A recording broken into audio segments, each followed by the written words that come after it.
ಏನು ನೀವು ಅರ್ಜಿ ಅಷ್ಟೇ ಹಿಂಗೆ ಪ್ರಿಫರ್ ಕೊಟ್ಟರೆ. ನಮಸ್ಕಾರ ವೀಕ್ಷಕರೇ, ಹಿಂದೂಸ್ತಾನ್ ಲೈವ್ 24/7 ವಾಹಿನಿಗೆ ಸ್ವಾಗತ. ಚಿಕ್ಕೋಡಿ ತಾಲೂಕಿನ ಬಂಬಲವಾಡ ಗ್ರಾಮ ಪಂಚಾಯಿತಿ ಕಟ್ಟಡದ ಮೇಲೆ ಅಳವಡಿಸಿರುವ ಸೋಲಾರ್ ರೂಫ್ ಟಾಪ್ ಕಾಮಗಾರಿಗೆ ಸಂಬಂಧಿಸಿದಂತೆ ಗಂಭೀರ ಆರೋಪ ಕೇಳಿಬಂದಿದೆ.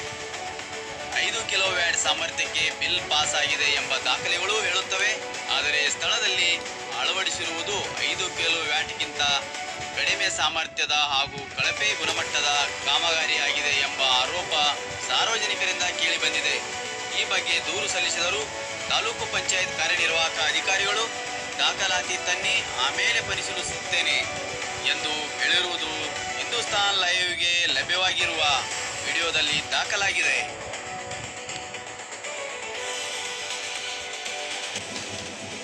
5 ಕಿಲೋವ್ಯಾಟ್ ಮಾಡಿಲ್ಲಂತ್ರಿ.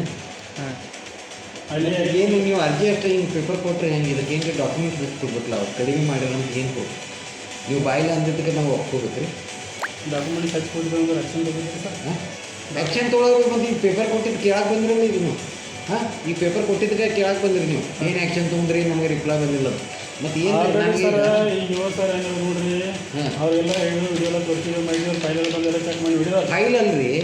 ನನಗೆ ಡಾಕ್ಯುಮೆಂಟ್ ತಂದ್ರೆ ಅದ್ರದ್ದು ಎಸ್ಟಿಮೇಟ, ಅದ್ರದ್ದು ಅಲ್ಲಿ ಮಾಡಿದ ಫೋಟೋ ಅದು ಕೊಟ್ರಿ, ಅದ್ರ ಮೇಲೆ ಗೊತ್ತಾಗ್ತೈತಿ ಅದು ಸೋಲಾರದ್ರಿ ಎಷ್ಟು ಕಿಲೋವ್ಯಾಟದ್ದು ಮಾಡ್ಯಾರು, ಕ್ಲೇಮ್ ಎಷ್ಟು ಅಲ್ಲಿ ಮಾಡಿದಾರೆ, ಎಷ್ಟು ಕ್ಲೇಮ್ ಎಷ್ಟು ಮಾಡ್ಯಾರು ಎಲ್ಲ ಗೊತ್ತಾಗ್ತೈತಿ. ಇನ್ನು ನಾನು ಸ್ಪಾಟ್ ವಿಸಿಟ್ ಮಾಡೋಕೆ ಬರೋರಾಗ್ತೀನಿ.